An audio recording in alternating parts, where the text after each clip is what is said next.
Eu sou a Rebeca Braga. E eu sou Alexandre Lara. E nós somos o Casal Reab.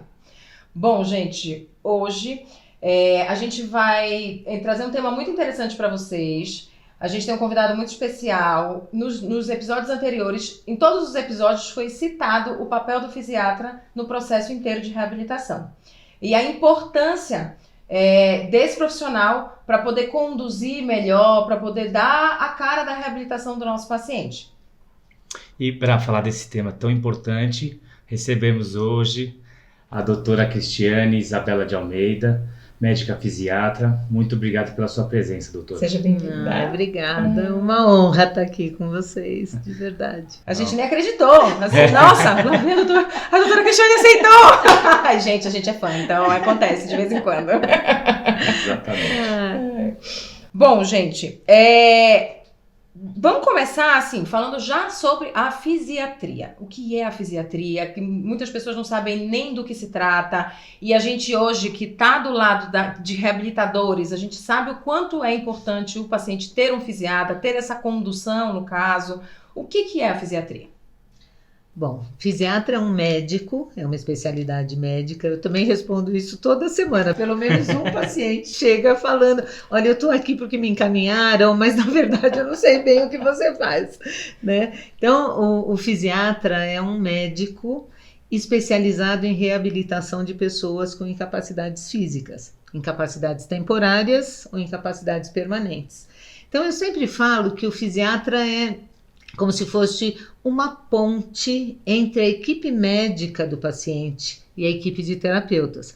É aquele médico que tem que entender de questões que geram incapacidade na neurologia, na ortopedia, na reumato, na geriatria, na pediatria. Quer dizer, o fisiatra ele tem que ter uma noção de todas essas especialidades e também tem que ter o conhecimento das várias modalidades terapêuticas, né? Uhum. Dentro da fisioterapia, da terapia ocupacional, da fono, da psicologia, da enfermagem, da nutrição.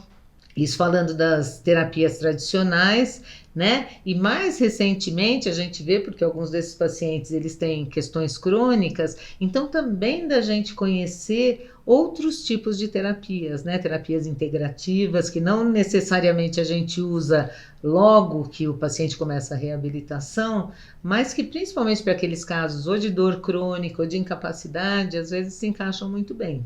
Então, assim, eu sou suspeita, porque eu acho fisiatria uma especialidade muito legal, muito interessante, que em algum momento da vida, possivelmente todos nós deveríamos passar por um médico que olha a gente assim, por inteiro.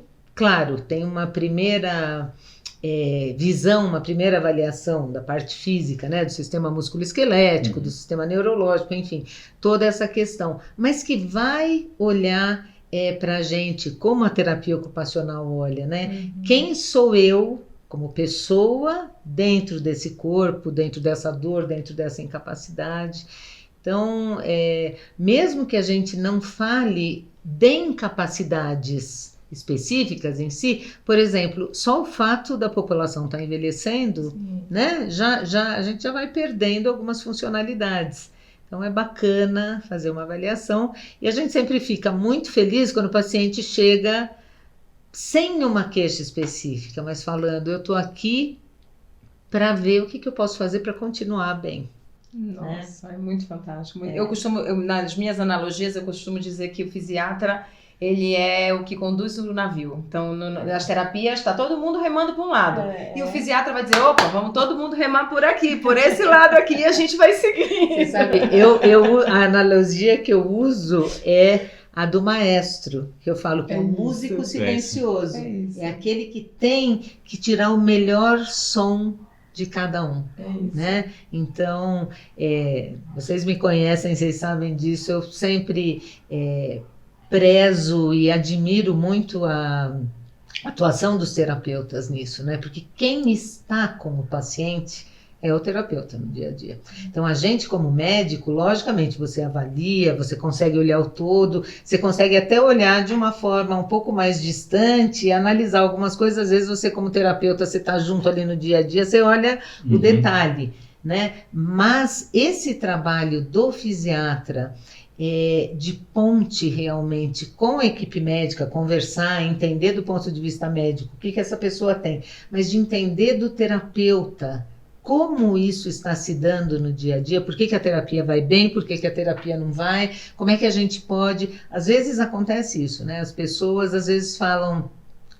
eu preciso ouvir isso do médico, né? Então, a gente captar essa informação de quem está atendendo esse paciente no dia a dia, traduzir para uma questão médica, né? Então, é sensacional. Eu sou super fã de você, né? Você sabe disso. E dos médicos fisiatras, porque eu sinto o acolhimento que eles têm, não só com o paciente, com a família, mas também com nós terapeutas. Porque nós também temos algumas dúvidas, alguns questionamentos, e a troca é muito rica entre o fisiatra e os terapeutas. Eu acho que assim, é muito próximo a gente trabalha junto, né? Então, isso enriquece também a nossa terapia, nós como terapeutas, e também a gente mune também muito vocês de informação quando o paciente vai voltar, vai conversar, vai passar, porque às vezes tem coisas que ele fala pra gente que ele não conta pra vocês, ou conta pra vocês e não conta pra gente, e a gente consegue, de uma maneira, ver esse paciente de uma forma integrada e consegue um sucesso muito maior quando a gente vai reabilitar ele, né? E quem ganha é o paciente, né? Eu acho que é isso. A gente tem uma prática, a gente conta os bastidores para vocês. A gente tem uma prática, a doutora Cristiane, ela vai avaliar o paciente, ela manda uma mensagenzinha pra gente, assim. É verdade. Na época, no Einstein era e-mail. Quem está atendendo fulano? Aí a gente atualiza. Doutora Cristiane está mandando e-mail pra gente atualizar ela para poder ter a foto do paciente naquele momento. E essa troca também é muito importante pra gente, porque você vai ver o paciente do lado dele e vai ver o que a gente está trabalhando com ele do lado do paciente e o que a gente está trabalhando em terapia. Então é muito rico. Isso quando a gente está falando de técnicas corpo-mente, essas coisas, a gente fala, né, que a crença, ela é responsável, os trabalhos científicos mostram isso, por cerca de 1/3, 30% do sucesso de um tratamento, ele está relacionado à crença que você tem, principalmente a crença inicial. Então, isso, além de tudo, é fundamental para a adesão do paciente. Sim. A gente vai ficando mais velho, que nem eu, você não vai atendendo mais um entorse de tornozelo simples, você vai pegando pessoas que já passaram por muitos médicos, por muitos terapeutas, por muita gente boa, né? E a pessoa já chega muito desgastada, muito descrente, ela vem porque alguém mandou ela vir, mas ela já vem descrente. Às vezes a gente vê isso, esse perfil, né, do paciente que quer até provar para você que não vai, que você não sabe que não vai dar certo aquele tratamento, porque eu já tentei de tudo, eu já fiz tudo, E uma coisa que, isso é bacana, a gente vai ficando mais velho e de alguma forma você vai ficando mais à vontade de falar para essa pessoa, muitas vezes eu não sei o que você tem, mas nós estamos juntos. Sim. E nós vamos descobrir. E fazer isso e o terapeuta ter esse mesmo perfil, no sentido de que eu reconheço, você tem uma coisa complicada, você já passou com muita gente, né? E não funcionou. Eu já fiz tal técnica. Talvez não seja a técnica em si, né? Exato. Mas é como isso foi feito. Então, isso passa muito por uma questão assim, né? Da gente se colocar como um ser humano, isso mesmo, ouvindo outro ser humano em sofrimento, né? Em primeiro lugar, independente da nossa especialidade. Então... E eu acho que é ouvindo. Às vezes a gente já está com paciente, muitas vezes esses pacientes que têm mais dores ou que já passaram por muitas pessoas, a gente já fica pensando, ele vai falando, a gente fica, eu posso oferecer isso, eu posso oferecer... Não, a gente, naquele momento ele só quer ser escutado. E a gente, ao escutar, ele se sente acolhido. E aí a chance de dar certo é muito maior, né? É verdade. É muito, o trabalho em conjunto é muito interessante. Mas, voltando para a fisiatria em si, como que foi esse percurso histórico da fisiatria? Como que ela se deu? Porque a gente sabe que a terapia ocupacional, a fisioterapia, acabou se desenvolvendo muito nas grandes guerras, por conta dos sequelados de guerra. Mas como que foi da fisiatria? Então, da fisiatria também. Né? Ela No mundo, os médicos fisiatras, principalmente depois da Segunda Guerra, onde houveram muitos sobreviventes com muita lesão medular, trauma de crânio, amputações, essas coisas, então alguns centros de reabilitação historicamente começaram a funcionar baseado no atendimento dessas pessoas, né, que estavam vivas, com incapacidades e onde precisava se aprender uma série de coisas. Tanto que, por exemplo, no Brasil, nós temos cerca de 1.000 fisiatras, é um país que não teve guerra. Então, a reabilitação aqui no Brasil, ela começou muito por causa da poliomielite, né? Porque a polio, hoje em dia está tão de novo vindo à tona essa coisa de precisamos ou não precisamos vacinar a polio, porque isso é uma coisa de quem não vivenciou a grande incapacidade que a poliomielite pode desenvolver numa pessoa.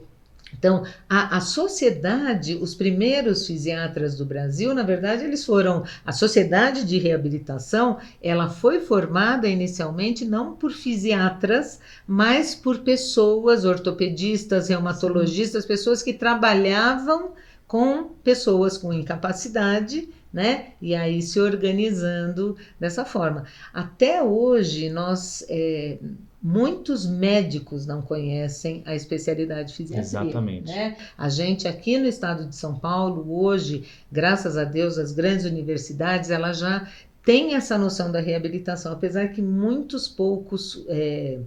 poucos cursos têm no seu currículo a disciplina de fisiatria. Olha, eu não sabia disso, interessante. Eu sou formada há 36 anos, eu fiz faculdade na PUC, a Faculdade de Medicina de Sorocaba. Na época que eu fiz, era a única faculdade que a gente tinha 6 meses de fisiatria no 5º ano. Então tem muitos fisiatras mais velhos que vieram de Sorocaba por causa disso. Porque tiveram contato. Porque tiveram o contato. Você acredita que a fisiatria está ganhando espaço nesse atual momento da revirada também de chave da sociedade brasileira, que está envelhecendo, que está procurando mais o cuidado com a saúde? Você vê que a fisiatria tem avançado nesse sentido? Acho que sim. Ainda é uma especialidade onde eu até brinco com os estudantes de medicina, você deveria considerar ser fisiatra porque ainda é uma especialidade que tem mais emprego do que gente para ocupar, né? Porque ainda como agora, por exemplo, é bem recente isso, mas hoje, por exemplo, os planos de saúde têm fisiatra. Então, já começa a se perceber, incluir nas especialidades médicas esse profissional. Então, sim, né, a gente tem aí um caminho grande pela frente, e os médicos, por exemplo, por isso que eu acho muito importante essa relação do médico fisiatra com a equipe médica também, sabe, no sentido de você ligar, se apresentar, falar, eu estou com o seu paciente aqui, foi isso.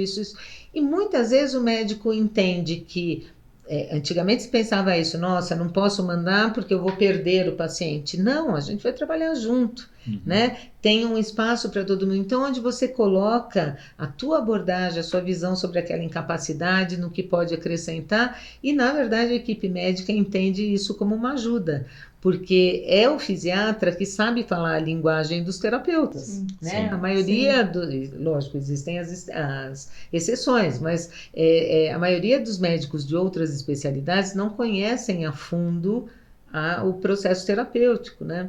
A fisio até conhece, mas a terapia ocupacional, gente, ela a gente escuta cada coisa e eu digo, quando eu falo com a equipe, gente, a gente tem uma grande oportunidade de explicar o que a gente faz, de não se irritar, não sabe, mas a gente pode ensinar, porque é isso, só quem ganha é o paciente, e às vezes o médico, eu vejo, a gente começou a desenvolver umas reuniões na semi-intensiva, neuro, e eu vejo que muitas vezes eles nem sabem que ali tem um ponto de atuação da terapia ocupacional. Quando eles começam a falar, eu falei, mas já foi visto isso? Já foi visto? Nossa, eu não tinha pensado nisso. E muitas vezes no mesmo serviço. No mesmo serviço, né? no mesmo isso serviço. Que E aí o que eu faço eu entro e falo, já acionaram o fisiatra? Eu não tenho sim o fisiatra que faço nada. Aí eles começam a rir. Ai, que legal. Aí chamamos aí a doutora Mônica participa com a gente nas reuniões, porque é isso, gente. A gente É um precisa- exercício de troca, né?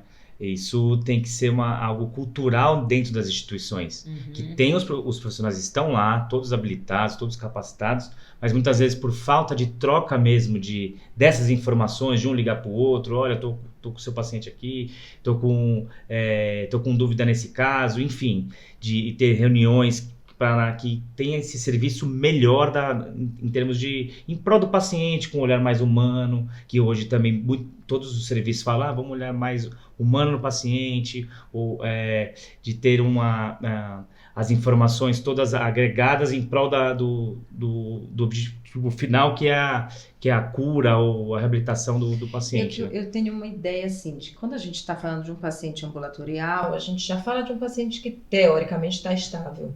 Mas quando a gente fala de um paciente agudo, UTI, semi-UTI, eu vejo muito isso. A equipe, ela está muito focada em manter o paciente vivo.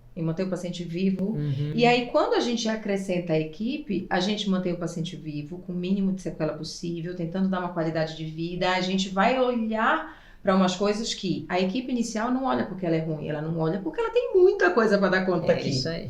E aí, a hora que a gente vem com o olhar da reabilitação, aqui a gente previne várias outras complicações. E quando eu falo a gente, eu falo a equipe, o olhar mesmo da reabilitação. Por isso que eu digo, cadê o fisiatra? Me ajudem. Porque toda vez é isso. E sempre emociona, né? Outro dia, as 2 semanas mesmo, eu estava dando uma aula para estudantes de medicina, para mostrar esse papel da reabilitação, era a semana do AVC, tudo, e eu levei umas fotos da atuação da terapia ocupacional, por exemplo, dentro de uma UTI, quer dizer, aquela pessoa toda cheia de coisas, mas que está consciente, lúcida, então já começando, né? Como é que eu penteio o cabelo, como é que eu fico mais, né, apresentável, como trazer para essa pessoa esse senso de dignidade, de eu continuo sendo eu, porque isso é fundamental no processo de cura, né? Que essa pessoa se reconheça, apesar de todos os tubos, de todos os remédios, de toda a dor, mas que ela reconheça. Então, isso é fundamental, realmente. O começo, né, da autonomia, né? De se sentir você. Às vezes um gesto simples, né? Um pentear o cabelo, lavar o rosto, passar um batom. Só quem passa por um processo, por exemplo, de hospitalização, sabe o que é, por exemplo, tomar o primeiro banho no chuveiro de novo. Né? Isso aí. Só esta coisa mais simples do mundo que a gente faz todos os dias e que não se dá conta, tá pensando em um monte de coisa, né? A bênção que é isso. Então, é muito lindo, é o que eu falei, eu sou suspeita, mas eu acho o nosso trabalho realmente maravilhoso. E quando a gente entende isso, que não é o meu protagonismo, ou o seu, ou o dele, mas é o resultado de tudo isso. E tem uma coisa que eu acho muito importante para os pacientes que estão internados, e que acho que o fisiatra faz isso bem, é a questão da comunicação com a família. Porque essa família, ela está recebendo boletins assim, de melhora, piora, vida, morte, né, sequela, não sequela, uma coisa, e entender esse todo, entender esse caminho, que tem alguém que nesse momento fala, olha, agora nós vamos fazer isso, mas vamos começar a pensar como é que vai ser depois que voltar para casa, como que nós... Sabe? E com essa suavidade até de ir preparando essas pessoas para uma fase difícil e muitas vezes diferente, né? Mas de fazer isso. Aí, por exemplo, no teu caso, né? Quando a gente vai falar, então vamos pedir uma cadeira de rodas, isso não vem como uma condenação de, nossa, eu vou pedir uma cadeira, mas vem como, nossa, é um equipamento que vai me ajudar. Né? Então, isso é muito importante. E essas histórias a gente escuta bastante dos pacientes. Que falam assim, puxa, eu tive alta e agora não me preparei, o que eu faço agora? Minha casa não cabe... O que vai acontecer, né? Lembrei muito comum isso. Do Danate, o episódio anterior, a gente conversou com uma amiga que a tia teve um AVC. Eu vi. Você assistiu? E foi muito isso. Ela estava perdida. Ela disse que o médico deu para ela um papel e disse, agora ela só precisa de fisioterapia.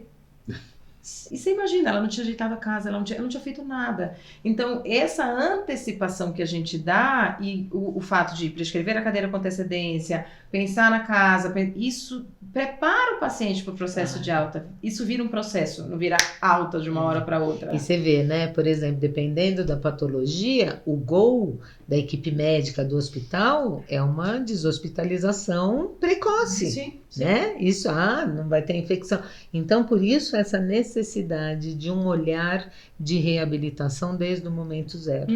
E outra coisa que é importante nisso não são todos os hospitais, todas as equipes que têm, né, o privilégio de ter todos os membros da equipe. Mas um outro papel legal é que cada um de nós saiba representar os outros. Que dentro da equipe multiprofissional, a gente saiba minimamente falar qual é o papel das outras pessoas que serão necessárias e que não necessariamente estão ali naquele momento, né? Até para eles poderem buscar depois. Exatamente. A doutora Cristiane é a fisiatra que eu contei no episódio do Rafa, que a cena, lembro direitinho, doutora Cristiane, cadê a doutora Cristiane que não chegou? Eu olhava e ela me mandou prescrever essa cadeira de rodas, mas ela não chegou. Que foi a hora que o Rafa falou, 90 dias eu tô andando. Aí eu olhei pra ela e falei, agora me ajuda. Eu olhei com um olhar, eu falei, me ajuda, vai. E nossa, eu lembro como se fosse hoje. Gente, como foi inteligente. Você encostou e falou, você ainda vai precisar de uma cadeira. Eu falei, como eu não pensei nisso antes? Porque foi muito.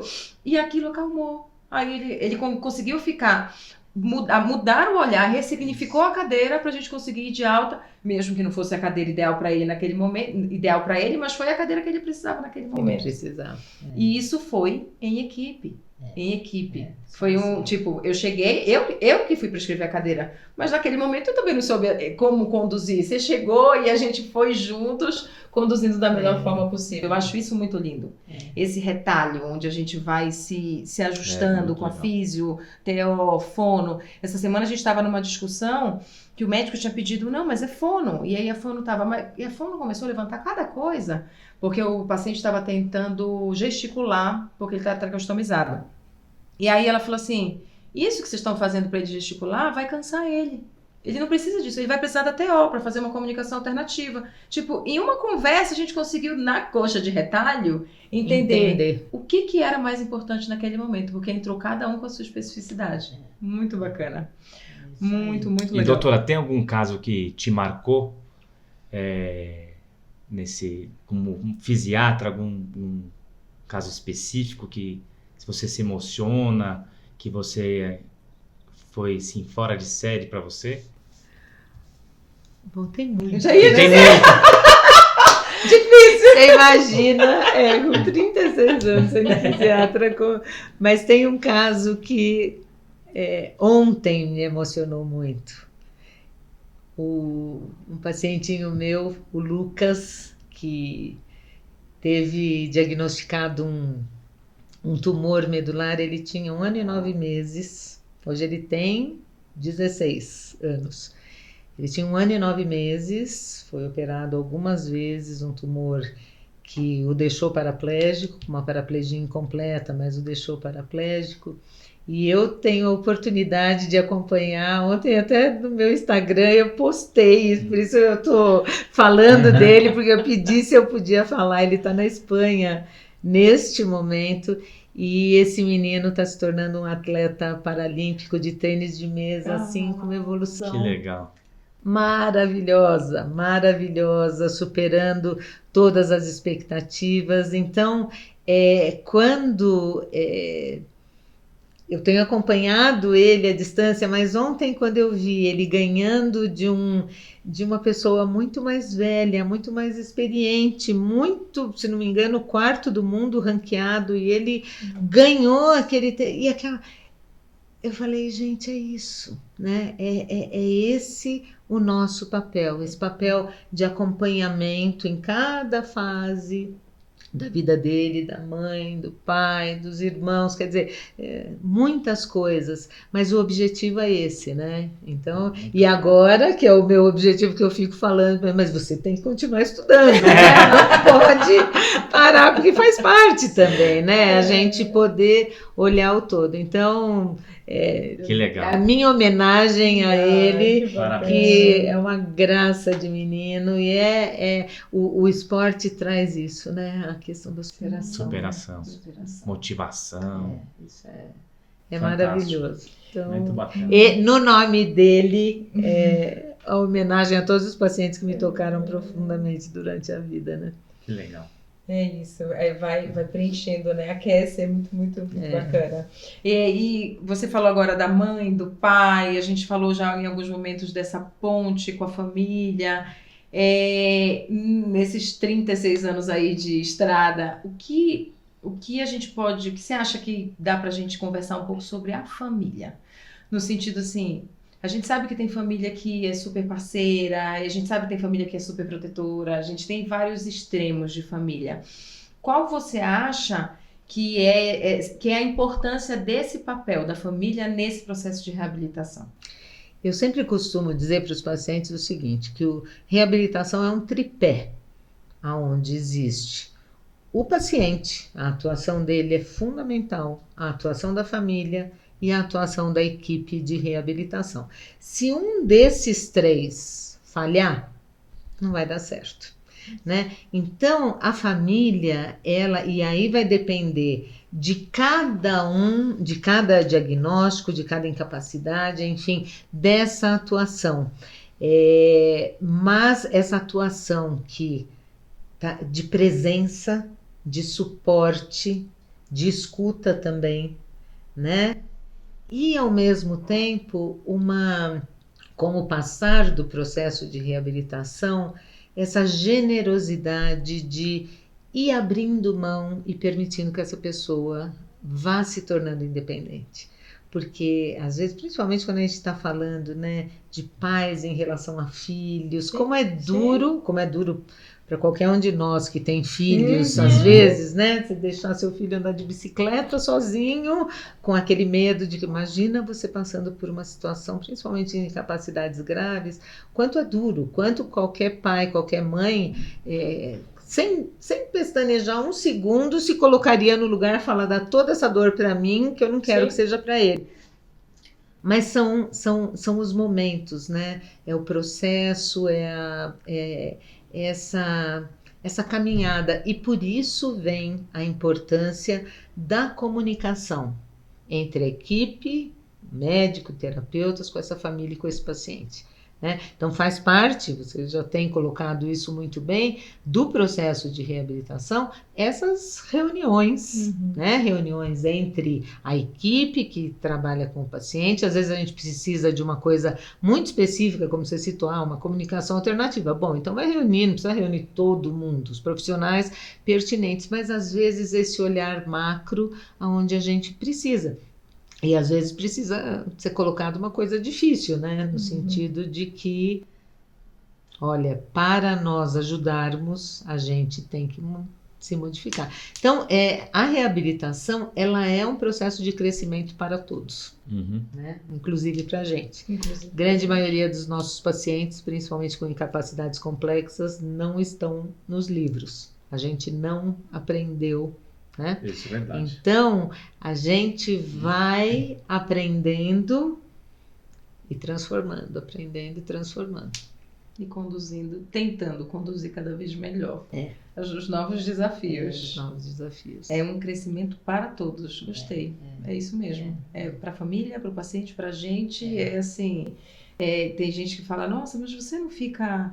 Gente, eu tenho meu sentimento, mas eu também estou passando pelo processo. E aí, na minha cabeça sempre fica, não, mas eu tenho um porquê. Eu estou aqui para ajudar de alguma forma. Então, vamos focar nisso. Mas é isso, é um crescimento para todos nós. Muito, muito interessante. Bom, gente, essa primeira parte, esse nosso episódio de hoje, a gente vai dividir em duas partes. Porque a gente tem ainda um assunto muito interessante para falar. E como a gente quer explorar isso tão interessante quanto esse sobre a fisiatria, a gente vai dividir, então a gente encerra esse primeiro aqui com vocês, mas a gente continua conversando e vocês vão ver uma segunda parte desse mesmo episódio. E não esqueçam de seguir o @casalrehab em todas as redes sociais, YouTube, Instagram.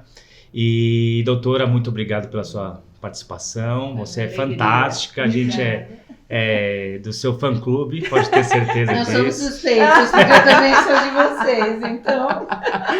E aí eu queria deixar a palavra com você, deixa as suas redes sociais, onde o pessoal pode te encontrar. E muito obrigado, pode fazer suas considerações. Obrigada a vocês. Sempre é uma alegria falar de uma coisa que a gente ama, né? Que a gente faz.